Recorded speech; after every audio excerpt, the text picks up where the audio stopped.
अस्सलाम वालेकुम बच्चों, कैसे हैं आप सब। उम्मीद है खैरियत से होंगे। आज हम स्टार्ट करेंगे बेसिस, यानी इनका दूसरा नाम है अल्कलीज़। अल्कलीज़ भी कहते हैं, बेसिस भी कहते हैं। तो कुछ कंपाउंड्स ऐसे हैं जिनकी अपोजिट प्रॉपर्टीज़ होती हैं, यानी एसिड के अपोजिट कुछ कंपाउंड्स होते हैं, उनकी प्रॉपर्टीज़ और होती हैं, एसिड जैसी नहीं होती, तो उनको हम बेसिस कहते हैं। ये सॉल्युबल होती हैं वाटर में, इसलिए इनको हम कहते हैं अल्कलीज़। सॉल्युबल होने की वजह से बेसिस को, पानी के अंदर सॉल्युबल होने की वजह से इनको हमने अल्कलीज़ का नाम दिया है। अल्कलीज़ असल में ये अरबिक वर्ड है, कली का मतलब है एशेस। तो प्लांट्स की कुछ एशेस हैं, बाकियात हैं, तो उसको हम कहते हैं कि ये अल्कलीज़ हैं। अल्कलीज़ या बेसिस जो हैं वो ऐसे कंपाउंड्स हैं जो कि प्रोड्यूस करते हैं हाइड्रोक्साइड आयन, यानी OH नेगेटिव। जो एसिड थे वो H पॉजिटिव वाले थे, अपने पानी के अंदर जो है वो H पॉजिटिव आयन प्रोड्यूस करते थे।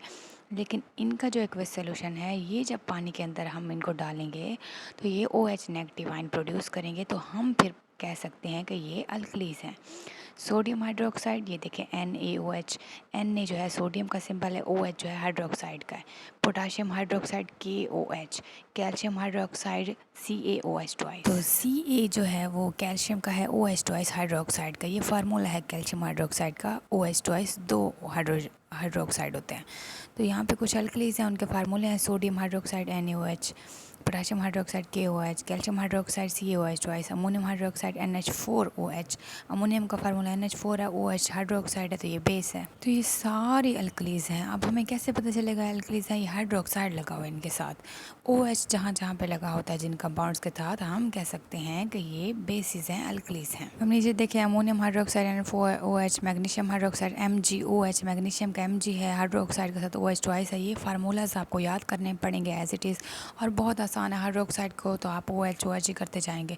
बस ख्याल रखिएगा कि कैल्शियम हाइड्रोक्साइड के साथ OH ट्वाइस लगता है और मैग्नीशियम हाइड्रोक्साइड के साथ OH ट्वाइस लगता है। बाकी अमोनियम के साथ NH4 है, OH। इनके फार्मूले आपको याद करने पड़ेंगे।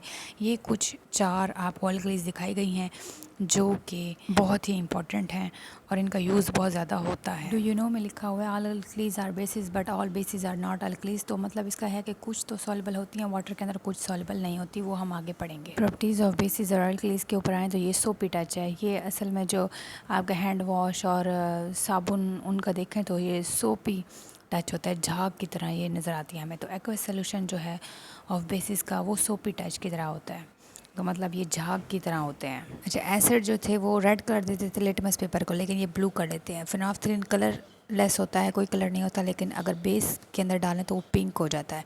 मिथाइल ऑरेंज येलो हो जाता है। तो ये सारे they turn turmeric paper brown, और ये हल्दी वाला जो टर्मेरिक पेपर होता है टेस्ट करने के लिए, उसको ये ब्राउन कर देती हैं अगर हम बेस के अंदर डालें तो। ये सारे वो कलर हैं चेंज होते हैं जब जब हम इनको बेस सोल्यूशन के अंदर डालते हैं। Solution of bases are good conductor. जो भी एक्वस सोल्यूशन होगा, चाहे वो एसिड का है चाहे वो बेस का है, जो भी एक्वस सोल्यूशन होगा उसके अंदर इलेक्ट्रिसिटी पास हो सकती है। कंडक्टर का मतलब है गुजरना, गुजर सकते हैं। तो एक्वस सोल्यूशन जहाँ भी होगा, चाहे वो बेस का होगा एसिड का होगा, तो वो गुड कंडक्टर इलेक्ट्रिसिटी का, यानी उसमें से इलेक्ट्रिसिटी गुजर सकती है। फोर्थ प्रॉपर्टी है bases react with acid to form salt and water. The reaction is called neutralisation reaction. जब भी न्यूट्रलाइजेशन रिएक्शन होगा तो याद रखिएगा हमेशा एसिड और बेस मिलते हैं और हमारे पास सॉल्ट बनता है और वाटर रिलीज़ होता है। न्यूट्रलाइजेशन रिएक्शन में हमेशा सॉल्ट बनेगा और वाटर रिलीज़ होगा।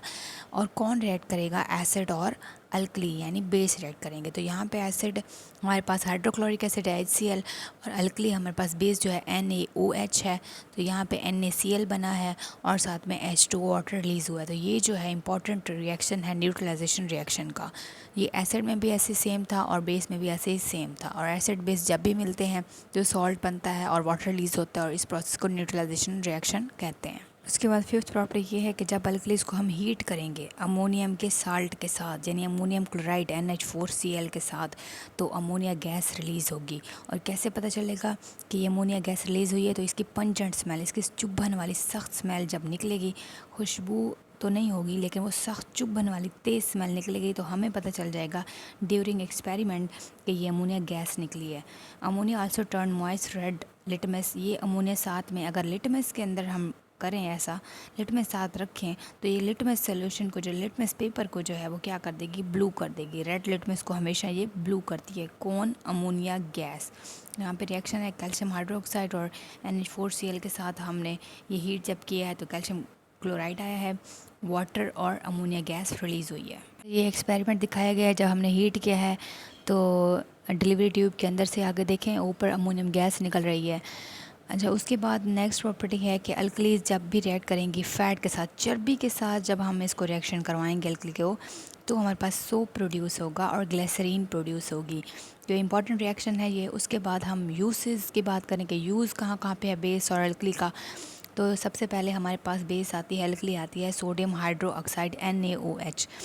तो ये कहाँ कहाँ पे यूज़ होगी? ये सोप बनाने में हेल्प आउट करेगी, टेक्सटाइल इंडस्ट्री में यूज़ होगी, प्लास्टिक इंडस्ट्री में यूज़ होगी। टेक्सटाइल इंडस्ट्री कौन सी होती है? जो कपड़े जहाँ पे बन रहे होते हैं वहाँ पे ये यूज़ हो रही होती है अल्कली। उसके बाद है कि ये पेट्रोलियम रिफाइनिंग, पेट्रोल को साफ़ करने में, मेकिंग रायन एक किस्म का फ़ाइबर होता है, कपड़ा होता है एक सख्त किस्म का।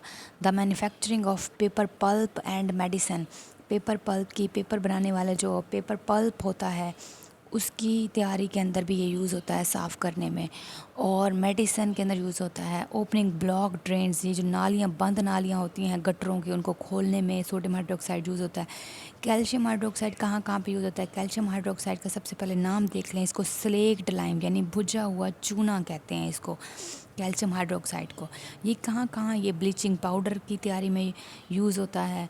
और यहाँ पे dressing material for acid burn का मतलब क्या है? यहाँ पे इसका मतलब ये है कि अगर किसी को जल गया है, जैसे जहाँ पे लोग जल जाते हैं, किसी आग में जल जाते हैं, या कोई कहीं पे लग जाती है, आग लग जाती है, लोग जल जाते हैं, तो एसिड बर्न में जो ड्रेसिंग मटेरियल के अंदर ये कैल्शियम हाइड्रोक्साइड, ये बेस यूज़ होती है। उसके बाद ये हॉस्पिटल्स की बात करें, उसके बाद in making lime sulphur spray to use fungicides, ये जो खेतों में फंजीसाइड्स और पेस्टिसाइड्स हो जाते हैं तो वहाँ पे स्प्रे के अंदर जो है ये उसके साथ यूज़ होता है। उसके बाद है वाटर सॉफ्टनर का मतलब है कि पानी को जो है सॉफ्टनर, कैसे सॉफ्टनर की बात, तो पानी में से हार्ड वाटर असल में होता है, उसके अंदर आयंस होते हैं मैग्नीशियम कैल्शियम के, तो उनको रिमूव करने के लिए हम ये कैल्शियम हाइड्रोक्साइड यूज़ करते हैं, तो इसलिए वाटर सॉफ्टनर यूज़ हो रहा है। उसके बाद प्रॉपर्टी है neutralising acidity present in the soil, जहाँ जहाँ पे एसिडिटी होगी सॉइल के अंदर, जो जाहिर है एक बात हमेशा याद रखिएगा, जहाँ जहाँ एसिडिटी होती है उसको बेस ही, उसको अल्कली ही न्यूट्रलाइज कर सकती है, उसके इफेक्ट्स को कम कर सकती है, बैलेंस कर सकती है। तो ये एसिडिटी वाली सॉइल को बैलेंस करेगी, न्यूट्रलाइज करेगी। उसके बाद है अमोनियम हाइड्रोक्साइड NH4OH, इसका यूज़ कहाँ पे है? ये ग्रीस के निशानों को साफ़ करने के लिए, विंडो पेन्स के ऊपर जो लगे होते हैं। उसके बाद ये इंक स्पॉट अगर आपके कपड़ों के ऊपर लगा हुआ है उसको साफ़ करने के लिए।